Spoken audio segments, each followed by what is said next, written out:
السلام علیکم ورحمۃ اللہ وبرکاتہ۔ میرا نام ہے عابد علی اور میں اپنے چینل علامہ عابد علی اشرفی سے آپ سے مخاطب ہوں۔ امید کرتا ہوں کہ آپ خیریت سے ہوں گے اور دعا کرتا ہوں کہ اللہ پاک آپ کو سلامت رکھے۔ میرے پیارے بھائیوں اور بہنوں، ذرا سوچیں کہ رمضان کا مہینہ آیا ہے، وہ مہینہ جس میں اللہ تعالیٰ کی رحمتیں زمین پر برستی ہے، گناہ معاف ہوتے ہیں، دل صاف ہوتا ہے اور دعا قبول ہوتی ہے۔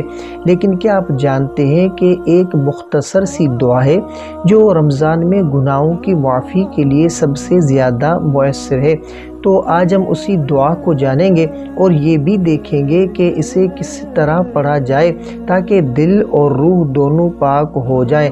تو اصل پیغام تو یاد رکھیں کہ روزہ صرف بھوکا رہنے کا نام نہیں، یہ دل، زبان اور عمل کا بھی روزہ ہے، اور اللہ سے معافی مانگنا رمضان کی سب سے بڑی برکت ہے۔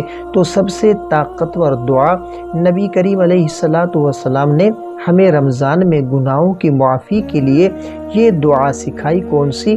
اللہم انی اسألک مغفرتا ورزقا طیبا وعلما نافعا وعملا متقبلا۔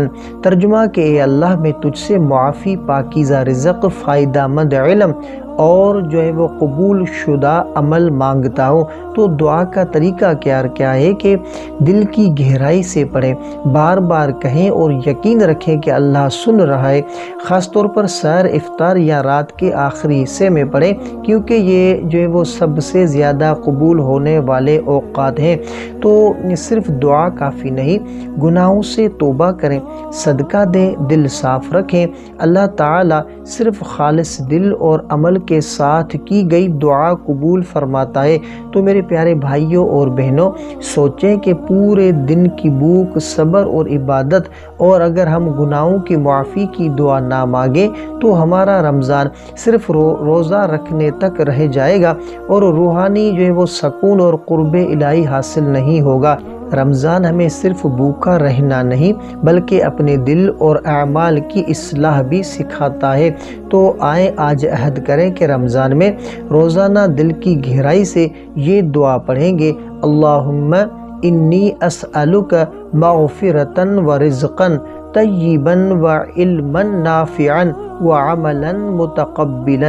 اپنے گناہوں سے توبہ کریں، دل صاف کریں اور اللہ سے قرب حاصل کریں تاکہ ہمارا رمضان نہ صرف فرض ادا کرے بلکہ قبول، بابرکت اور روحانی سکون بخش ہو۔ تو امید ہے کہ آپ کو اس ویڈیو سے کافی کچھ سیکھنے کو ملا ہوگا۔ اگر یہ ویڈیو آپ کو پسند آئی ہو تو ویڈیو کو لائک کریں، چینل پر نئے ہیں تو سبسکرائب کریں۔ اگر آپ کا کوئی ایسا خواب ہے جس کی آپ تعبیر جاننا چاہتے ہیں تو کمنٹ کر سکتے ہیں، انشاءاللہ آپ کو آپ کے خواب کی تعبیر اسلامی تعلیمات کے مطابق فراہم کی جائے گی۔ تو ملتے ہیں اگلی ویڈیو میں، تب تک کے لیے اپنا بہت سارا خیال رکھیں اور ہمیں اپنی دعاؤں میں یاد رکھیں۔ السلام علیکم ورحمۃ اللہ وبرکاتہ۔